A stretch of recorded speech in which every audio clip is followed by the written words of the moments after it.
সুখবর সুখবর সুপ্রিয় ফেসবুক ভাই ও বোনেরা, সুপ্রিয় বাংলাদেশের মানুষ নয়, সারা পৃথিবীরও মানুষ। ফেসবুক মামায় যেই সত্য দিয়েছেন, আগামী 28 দিনের একটা সময়সীমা দিয়েছেন। সেই সময়সীমা অনুযায়ী 3 লক্ষ ভিউ পূরণ করতে হবে। যারা পুরান নতুন সবারই মাঝে এই সত্যটা ছিটিয়ে দিয়েছেন, সবার মাঝে সত্য ছড়িয়ে দিয়েছেন। 3 লক্ষ ভিউ পূরণ করতে হবে।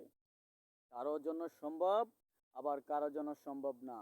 তাহলে সম্ভব করতে হলে আমার এই পোস্টে সুন্দর একটা গঠনমূলক কমেন্ট করবেন, 5 জনকে লাভ রিঅ্যাকশন দিবেন, 10 জনকে রিপ্লাই কমেন্ট করবেন। আমার পরিবার আপনি যুক্ত হয়ে যাবেন, আমি আপনার পরিবারে যুক্ত হয়ে যাব। এটা হচ্ছে ফেসবুকের নিয়ম। আপনার 3 লক্ষ ভিউ টার্গেট পূরণ করবেন আর মাত্র 18 দিন সময়। সেই সময়ের মধ্যে আপনি 3 লক্ষ ভিউ কিন্তু পূরণ করতে হবে। কোনো ছাড় পাবেন না, ফেসবুক মামাই কিন্তু কোনো ছাড় দিবে না, কথাটা মনে রাখবেন।